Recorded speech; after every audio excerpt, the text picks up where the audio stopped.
नमस्कार, दिन भर की बड़ी खबरों में आपका स्वागत है। मैं हूं परवीन शेख। आज इस बुलेटिन में बात होगी तेलंगाना को लेकर राहुल गांधी की दिल्ली में होने वाली बड़ी बैठक की। किसानों पर हुए लाठीचार्ज से भड़के राकेश टिकैत की। बात करेंगे पहलवानों के मुद्दे पर झुकी मोदी सरकार के। खड़गे के निशाने पर आई पीएम मोदी की। साथ ही जानेंगे किसने किया अमित शाह के घर का घेराव। और बुलेटिन के आखिर में बात होगी एमपी बीजेपी में मचे सियासी खींचतान की। इसके साथ ही और भी कई बड़ी खबरों से आपको करवाएंगे रूबरू। लेकिन तमाम बड़ी खबरों से पहले एक नजर सुर्खियों पर। 23 जून को पटना में होगी विपक्षी दलों की बैठक को लेकर जेडीयू अध्यक्ष ललन सिंह ने दी जानकारी। 12 जून को होने वाली बैठक टल गई थी। लखनऊ में सपा प्रमुख अखिलेश यादव और सीएम केजरीवाल की हुई मुलाकात। अखिलेश ने केजरीवाल का किया समर्थन, बोले केंद्र का अध्यादेश लोकतंत्र के खिलाफ। मोदी सरकार की ओर से किसानों को राहत, धान, मक्के और मूंगफली समेत कई फसलों की एमएसपी में की गई बढ़ोतरी।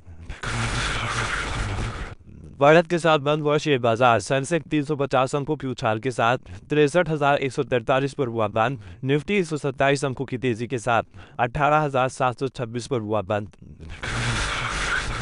ये तो थी सुर्खियां और अब बात आज की सबसे बड़ी खबर की। कर्नाटक में शानदार जीत के बाद कांग्रेस के हौसले बुलंद है। अब कांग्रेस का फोकस तेलंगाना पर है। अपने अमेरिकी दौरे में राहुल ने साफ कर दिया था कि कांग्रेस इस बार तेलंगाना में बेहतर प्रदर्शन करने वाली है। तो वही कांग्रेस नेताओं का भी मानना है कि तेलंगाना में इस बार कांग्रेस की सरकार बनेगी, जिसके लिए राहुल ने दिल्ली में तेलंगाना नेताओं के साथ बड़ी बैठक बुलाई है। क्या है पूरी खबर, देखते हैं ये रिपोर्ट। कर्नाटक में ऐतिहासिक जीत दर्ज करने के बाद कांग्रेस ने तेलंगाना में आगामी चुनावों में जीत के लिए तैयारियां करना शुरू कर दी है। तेलंगाना में दिसंबर में चुनाव होने हैं। राज्य में सरकार बनाने के लिए 9 से 10 जून को राहुल गांधी ने दिल्ली में प्रदेश कांग्रेस नेताओं की बड़ी बैठक बुलाई है। कर्नाटक विधानसभा चुनाव में शानदार प्रदर्शन के बाद कांग्रेस आलाकमान ने अपना ध्यान तेलंगाना पर केंद्रित कर दिया है। 9 जून या 10 जून को दिल्ली में होने वाली बैठक के लिए तेलंगाना से पार्टी के प्रमुख नेताओं को बुलाया है। बैठक में कांग्रेस अध्यक्ष मल्लिकार्जुन खड़गे, कांग्रेस के पूर्व अध्यक्ष राहुल गांधी और पार्टी महासचिव प्रियंका गांधी शामिल होंगी। तेलंगाना कांग्रेस के प्रभारी माणिकराव ठाकरे, पीपीसीसी प्रमुख ए रेवंत रेड्डी, सीएलपी नेता मल्लू भट्टी विक्रमार्क और राज्य के अन्य महत्वपूर्ण नेता भी पार्टी को मजबूत करने, चुनाव की तैयारियों और नए सदस्यों के नामांकन सहित महत्वपूर्ण मामलों पर चर्चा करने के लिए बैठक में मौजूद रहेंगे। माणिकराव ठाकरे ने हाल ही में खड़गे से मुलाकात की और पार्टी के मौजूदा हालात और आगामी चुनावों की तैयारी में पार्टी नेताओं के जमीनी स्तर के प्रयासों पर एक विस्तृत रिपोर्ट सौंपी। इस चर्चा के बाद पार्टी नेतृत्व ने विधानसभा चुनाव के लिए एक रोड मैप तैयार करने और वरिष्ठ नेताओं के पार्टी में शामिल होने के मुद्दे को हल करने के उद्देश्य से तेलंगाना के वरिष्ठ नेताओं के साथ एक बैठक बुलाने का फैसला किया। राहुल गांधी और प्रियंका गांधी की मौजूदगी से पार्टी कार्यकर्ताओं का मनोबल बढ़ रहा है और विधानसभा चुनाव के लिए जमीनी कार्य कर रहे हैं। कांग्रेस आलाकमान राजस्थान, मध्य प्रदेश, छत्तीसगढ़ और तेलंगाना जैसे राज्यों पर ध्यान केंद्रित कर रहा है जहां चुनाव होने वाले हैं, जबकि अन्य राज्यों के नेताओं के साथ बैठकें हो चुकी है। लेकिन तेलंगाना को लेकर बैठक लंबित है क्योंकि राहुल गांधी को अमेरिका यात्रा पर जाना था। लेकिन अब 9 से 10 जून को ये बैठक हो सकती है। तेलंगाना में इस बार बनेगी कांग्रेस की सरकार और केसीआर की बढ़ेगी परेशानी तो किसानों ने भी बीजेपी सरकार की बढ़ा दी है।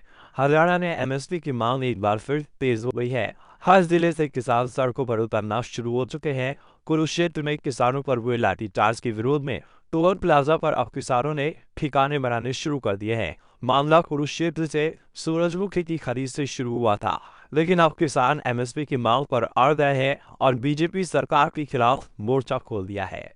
हरियाणा के कुरुक्षेत्र में फसलों पर एमएसपी को लेकर प्रदर्शन कर रहे सैकड़ों किसानों पर लाठीचार्ज किया गया। सड़क पर प्रदर्शन करने बैठे किसानों को पुलिस ने जबरन हटा दिया। अब इस मामले पर किसान नेता राकेश टिकैत ने बड़ा बयान दिया है। लाठीचार्ज पर भड़के राकेश टिकैत ने कहा कि ये देश में एमएसपी पर पहला लाठीचार्ज है। अब दिल्ली के आंदोलन से भी बड़ा आंदोलन करना पड़ेगा। कृषि कानूनों के विरोध में दिल्ली में चले किसान आंदोलन के बड़े चेहरे रहे राकेश टिकैत ने एक बार फिर बड़े आंदोलन की चेतावनी दी है। कुरुक्षेत्र में हुए लाठीचार्ज को लेकर टिकैत ने कहा है कि अगर लाठीचार्ज होगा तो जाम भी होगा।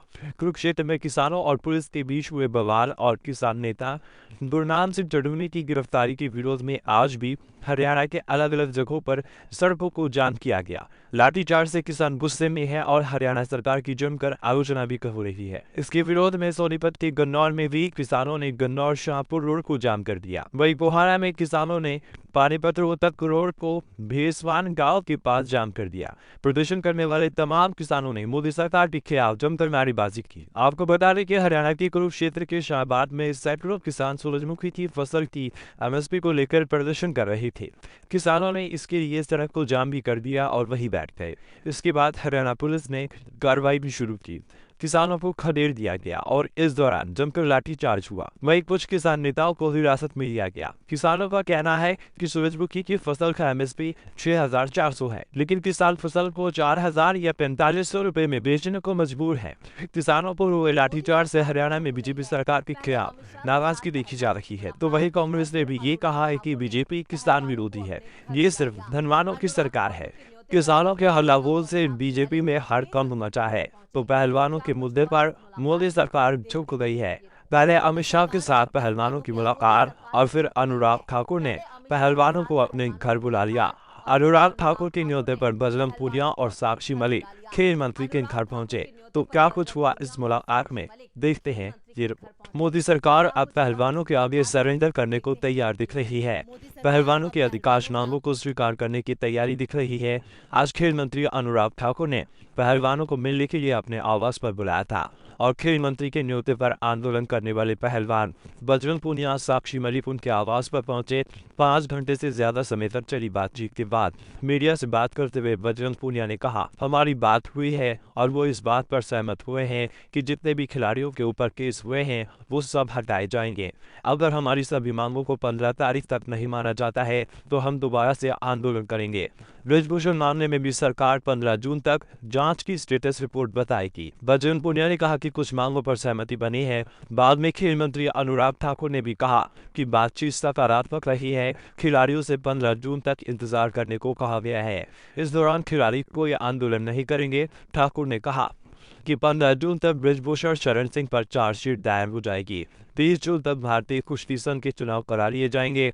ब्रिजभूषण शरण सिंह इस चुनाव में हिस्सा नहीं लेंगे और उनके परिवार के सदस्यों को भी इससे दूर रखा जाएगा। प्रदर्शन के दौरान खिलाड़ियों पर जो मुकदमे दर्ज किए गए हैं उन्हें वापस लिए जाने पर भी बात हुई है। इसके साथ ही ठाकुर ने महिला पहलवानों की सुरक्षा की बात भी कही है। यानी पहलवानों की ओर से जो भी मांग रखी जा रही थी उनमें से लगभग सभी मांगों को सरकार ने स्वीकार कर लिया है। बस एक जो सबसे बड़ी मांग बीजेपी सांसद ब्रिजभूषण शरण सिंह की गिरफ्तारी को लेकर है, उस पर सीधे तौर पर सहमति नहीं बनी है। लेकिन 15 जून को चार्जशीट के साथ ही ये साफ हो जाएगा कि बीजेपी सांसद गिरफ्तार हो गए या नहीं। पहलवानों के साथ तीव्रों से साफ है कि सरकार को ब्रिजभूषण के खिलाफ एक्शन लेना होगा। इधर खड़गे के एक्शन से भी मोदी सरकार दबाव में है। खड़गे ने एक बार फिर मोदी सरकार को घेर लिया है। तो क्या कहा है खड़गे ने, देखते हैं ये रिपोर्ट। मोदी सरकार को 9 साल पूरी हो गए हैं। सरकार इस मौके पर अपनी पीठ थपथपा रही है, 9 सालों की उपलब्धियां बता रही है। वहीं कांग्रेस की तरफ से सरकार की नाकामियों का पिटारा भी खोल दिया गया है। वहीं कांग्रेस अध्यक्ष मल्लिकार्जुन खड़गे ने मोदी सरकार पर निशाना साधते हुए कहा कि अपने 9 साल के शासनकाल के दौरान केवल अमीर मित्रों की मदद की है और गरीबों के साथ धोखा किया है। उन्होंने तुकबंदी करते हुए मोदी सरकार की कार्यकाल को मित्रकाल करार दिया और कहा कि ये याद दिलाना अब जरूरी हो गया है कि इस अवधि में सिर्फ अरबपति मित्रों को ही सौगात दी गई है और अच्छे दिन का उनका नारा अमीरी और गरीबी की खाई में बदल गया। खड़गे ने कहा कि याद दिलाना जरूरी है कि पिछले 9 सालों के मित्रकाल में अरबपतियों को मिली ढेरों सौगात और गरीबों से किया गया सिर्फ विश्वासघात। आर्थिक असमानता की खाई को किया इतना गहरा, जनता ने देखा अच्छे दिन का असली चेहरा। गौरतलब है कि 9 साल पूरे होते ही कांग्रेस के आधिकारिक ट्विटर हैंडल से एक ट्वीट भी किया गया था जिसमें लिखा गया था कि कोई आवाज उठाए उसे दबा दो, कुचल दो, जेल में ठूस दो, बुलडोजर चलाओ, ईडी सीबीआई का डर दिखाओ। और यही सब इस सरकार ने किया है। खड़गे के बयानों से बीजेपी की मुश्किलें बढ़ना तय है। मुश्किल में तो अमित शाह भी नजर आ रहे हैं। मणिपुर में शांति बहाली की मांग को लेकर कोकी समुदाय के लोगों ने केंद्रीय गृह मंत्री अमित शाह के घर के बाहर प्रदर्शन किया। उनका कहना है कि अमित शाह ने कहा था कि जल्द ही राज्य में शांति होगी, लेकिन आज भी स्टेट फोर्स कुकी समाज के लोगों को निशाना बना रही है। क्या है पूरी खबर, देखते हैं गृह मंत्री अमित शाह ने मणिपुर में 3 मई को हुए जातीय संघर्ष के बाद बीते दिनों प्रदेश का 4 दिन का दौरा किया था। उन्होंने अलग अलग समुदायों के साथ बैठक कर राज्य में शांति बहाली की अपील भी की थी। मामले की जांच के लिए गुवाहाटी हाईकोर्ट के पूर्व मुख्य न्यायाधीश अजय लांबा की अध्यक्षता में न्यायिक आयोग का गठन किया था, लेकिन उसके बावजूद राज्य में हालात जुस की तस बने हुए हैं। इसी को लेकर आज मणिपुर के कुकी समाज के लोगों ने दिल्ली में अमित शाह के घर के बाहर प्रदर्शन किया। ये लोग अमित शाह से मिलने की मांग कर रहे हैं, लेकिन पुलिस ने इन्हें बैरिकेड्स लगाकर वहीं रोक दिया। गृह मंत्री के घर के बाहर प्रदर्शन कर रहे लोगों का कहना है कि अमित शाह ने कहा था कि राज्य में शांति लौटेगी, इसलिए हम उनसे मिलने आए हैं। उनका कहना है कि कुकी समाज को आज भी स्टेट फोर्स निशाना बना रही है, इसलिए शांति की मांग करते हुए हम गृह मंत्री से शांतिपूर्ण तरीके से मिलने आए हैं। इन प्रदर्शनकारियों में मणिपुर के कुकी, जोमी, हमार और मिजो समुदाय के लोग शामिल हैं। इनका कहना है कि राज्य में हमारे परिवार के सदस्यों की रोजाना जान ली जा रही है, इसलिए हमें विरोध प्रदर्शन का सहारा लेना पड़ा है। हम अपनी बहनों और दोस्तों से अपील करते हैं कि वे आए और हमारे समुदाय पर किए गए अत्याचारों का विरोध दर्ज कराएं। मणिपुर में मैतेई समुदाय को एसटी कैटेगरी में शामिल करने की मांग तेज हो गई है। हाईकोर्ट ने भी राज्य सरकार को इस मांग पर विचार करने का आदेश दिया है। राज्य के छात्र संगठन ने 3 मई को इसी मांग के खिलाफ मार्च निकाला था। ये मार्च चूरचांदपुर जिले के तोरबन इलाके में हुआ था। इस दौरान आदिवासियों और गैर आदिवासियों के बीच टकराव शुरू हो गया था। दरअसल मणिपुर में एक कानून है जिसके तहत पहाड़ी इलाकों में सिर्फ आदिवासी ही बस सकते हैं। चूंकि मैतेई समुदाय को अनुसूचित जनजाति का दर्जा नहीं मिला है, इसलिए वो पहाड़ी इलाकों में बस नहीं सकती, जबकि नागा और कुकी जैसे आदिवासी समुदाय चाहें तो घाटी वाले इलाकों में जाकर रह सकते हैं। मैतेई और नागा कुकी के बीच की विवाद की यही असल वजह है, इसलिए मैतेई समुदाय ने खुद को अनुसूचित जाति का दर्जा दिए जाने की मांग की थी।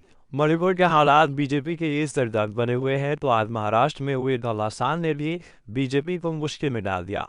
मुगल बादशाह औरंगजेब को लेकर महाराष्ट्र में हंगामा मचा हुआ है। बीते दिनों कोल्हापुर में युवकों ने जुलूस में औरंगजेब की फोटो लहराई थी। वहीं सोशल मीडिया पर भी औरंगजेब का स्टेटस लगाया गया था, जिसके जवाब में हिंदू संगठनों ने बंद बुलाया, जिसके बाद मामला और बिगड़ गया। महाराष्ट्र की कोल्हापुर में इंटरनेट सेवा बंद कर दी गई है। शहर में धारा 144 लगा दी गई है। सड़क पर हंगामा मचा हुआ है। 2 समुदाय आमने सामने हैं और ये सब हंगामा मुगल बादशाह औरंगजेब को लेकर मचा है। धार्मिक जुलूस में औरंगजेब की फोटो लहराने और उसे सोशल मीडिया में स्टेटस पर लगाने की खबर के बाद हिंदू संगठनों ने कोल्हापुर बंद बुला लिया था। बंद के दौरान बवाल मच गया।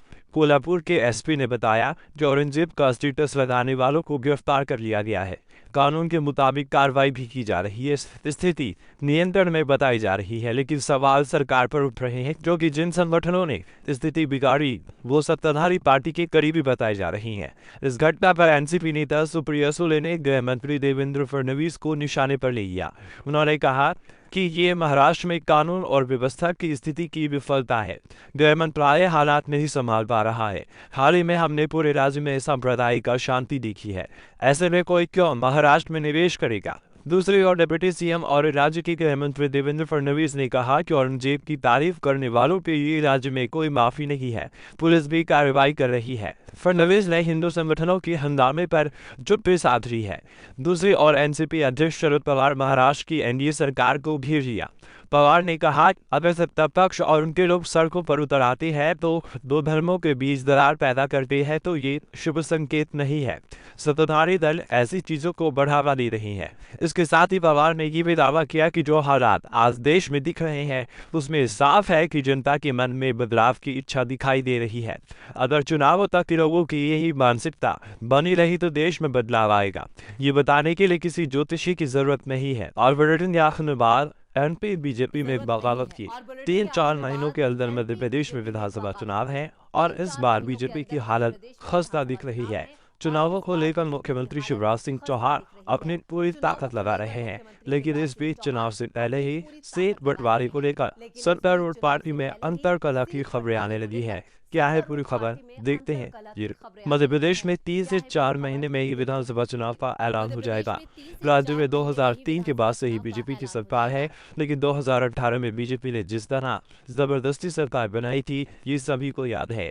दरअसल ज्योतिरादित्य सिंधिया की बगावत के चलते कमलनाथ को सीएम पद से इस्तीफा देना पड़ा। अब एक बार फिर चुनाव करीब है, तो तमाम एजेंसियों के सर्वे सामने आ रहे हैं, जो बीजेपी की नींद उड़ा रहे हैं। सर्वे में बताया जा रहा है कि 230 सीट वाली विधानसभा में कांग्रेस को 124 से 135 सीटें मिल सकती हैं और बीजेपी की विदाई हो सकती है। 2020 मार्च में जिस तरह बगावती फार्मूले को आधार बनाकर बीजेपी ने सत्ता हथियाई थी, अब वही फार्मूला बीजेपी के लिए परेशानी खड़ा कर रहा है। कांग्रेस से बगावत करके बीजेपी में 28 विधायकों को जिस तरह महत्व दिया गया, उससे बीजेपी कई गुटों में बढ़ गई। पार्टी के दिग्गज नेताओं और मंत्रियों के वर्चस्व की लड़ाई से बीजेपी को बड़ा नुकसान हो सकता है। इन सब तमाम बातों के बीच एक ऐसी खबर भी सामने आ रही है, जिससे कहीं ना कहीं कांग्रेस को बड़ा फायदा पहुंचेगा। दरअसल खबर है कि ग्वालियर चंबल के 8 जिलों की 34 सीटों में बंटवारे को लेकर अंतर्कलह चल रही है, तो वहीं बुंदेलखंड के 5 जिलों की 26 सीटें, महाकौशल इलाके में 38 सीट, विंध्या क्षेत्र में 30 सीट और मारवा निमाड़ क्षेत्र की 66 सीटों में विधायकों ने बगावत की है। गौरतलब है कि अगर बीजेपी के विधायक बागी होते हैं, तो इसका फायदा मुख्य विपक्षी पार्टी कांग्रेस को मिलेगा। आप हिंदी दैनिक पेज 3 समाचार पत्र के यूट्यूब चैनल पेज 3 न्यूज को देख रहे हैं। हमारे चैनल को देखने के लिए हम आपके आभारी हैं। कृपया चैनल को सब्सक्राइब करने और कमेंट बॉक्स में अपनी राय देने का कष्ट करें। चैनल देखने के लिए एक बार पुनः आपका धन्यवाद।